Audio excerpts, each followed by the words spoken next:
Most small gardens waste more than half their space. Not because the soil is bad, not because the gardener lacks effort, because the layout was never designed for production. When space is limited, a balcony, a patio, one sunny strip of yard, every square foot has to earn its place. And yet most small gardens are planted emotionally. One tomato here, a pepper there, a zucchini because it fits. It looks diverse in May. By July, it's crowded, shaded, fighting for airflow and underproducing. The problem isn't size, it's structure. A small space built intentionally will outperform a large garden built casually.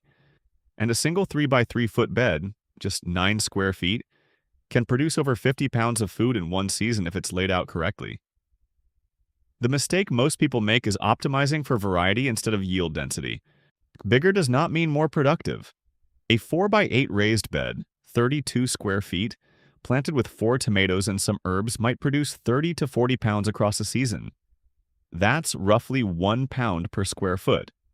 A well-designed 3 by 3 bed using vertical growing and succession planting can exceed 5 pounds per square foot.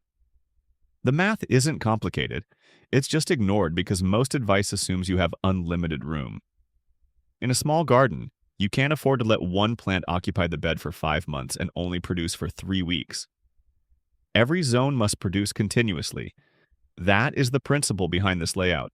Not what fits, what produces. Here's how it works. Divide the bed into 3 structural zones: back zone, middle zone, front zone. Each zone is 1 foot deep and 3 feet wide. Each serves a different purpose. The back zone is vertical production. Install a trellis along the back edge, a simple wire panel, stakes with twine, even a narrow A-frame. This zone gets 1 indeterminate tomato or 1 cucumber vine, just 1. Trained upward, pruned intentionally. A single well-managed indeterminate tomato can produce 15 to 25 pounds of fruit across a season. A cucumber vine trained vertically can produce 20 to 30 cucumbers. The key is vertical control. When plants grow up instead of out, they take 1 foot of soil depth, but generate multiple feet of productive canopy. That alone justifies the bed. The middle zone is your high turnover production strip. This is where yield density happens. Plant compact crops that either produce steadily or mature quickly enough to cycle twice. Bush beans are ideal. They mature in about 50 days, produce heavily for 2 to 3 weeks, then you replant for a second round. 2 successions from the same strip can produce 8 to 12 pounds of beans across one season.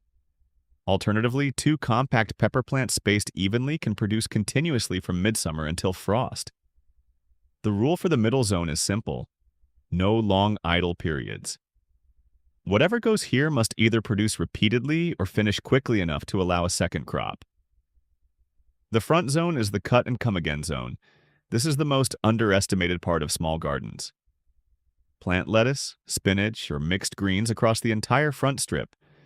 Instead of harvesting the whole plant, cut outer leaves at the base and allow the center to regrow. 2 weeks later, harvest again.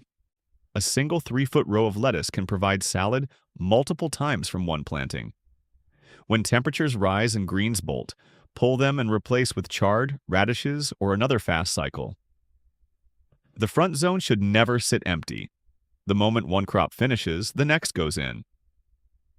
Continuous light production is what pushes a 9-square-foot bed past 50 pounds in a season. Empty soil is wasted sunlight, and in a small garden you can't afford waste. Now let's address the 3 mistakes that sabotage small spaces. First, planting sprawlers. Zucchini, melons, winter squash. These crops can each consume 9 square feet alone. 1 zucchini in a 3 by 3 bed is the entire bed. It might produce 10 to 15 pounds of squash, but it blocks everything else.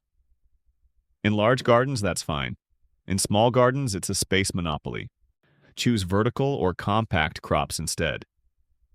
Second, planting everything at once and harvesting once. That's a large garden mindset. In a small bed, production must be staggered. Early greens in spring, beans after peas, fall lettuce after summer crops slow down. There should be something harvestable almost every week. If the bed produces heavily for 1 month, and then sits underutilized, the layout failed. Succession planting is not optional in small spaces. It is the engine of density.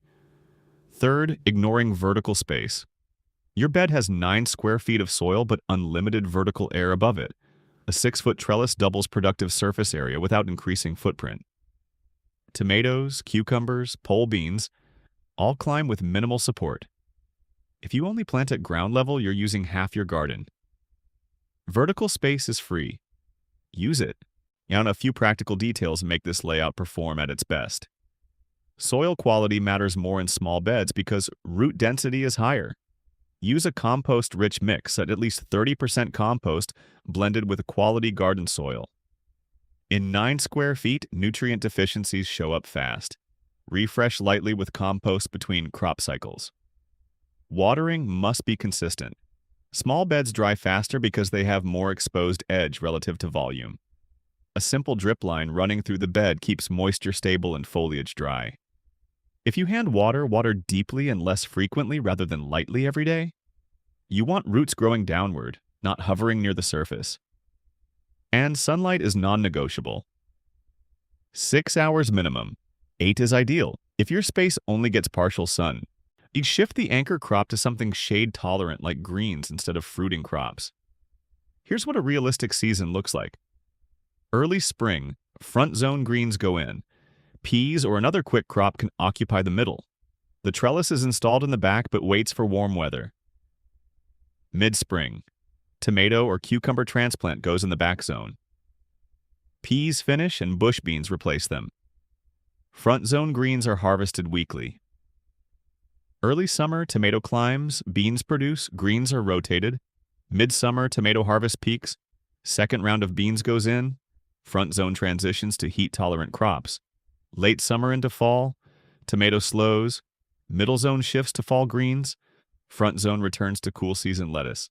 That's 7 to 8 months of rotation from 9 square feet. Continuous production, no idle zones if you rent. If you garden on a balcony. If you only have one sunny corner of yard, this layout is built for you. It doesn't require acreage, it requires structure. Small gardens don't fail because they're small. They fail because they're planted for variety instead of production. A 3x3 bed forces you to choose hierarchy. 1 anchor crop, 1 high turnover strip, 1 cut and regrow strip. Vertical growth, continuous rotation.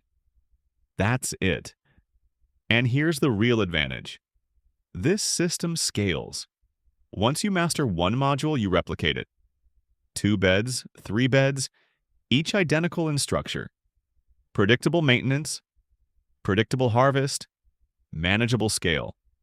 Instead of expanding randomly, you expand by repetition. That's how small spaces start producing serious food. Most people think they need more land. They don't. They need better design. Constraint is not the limitation. Poor layout is. 9 square feet, structured intentionally, will outperform 30 square feet planted casually. And once you see that in practice, you stop asking whether your space is big enough. You start asking whether it's structured correctly.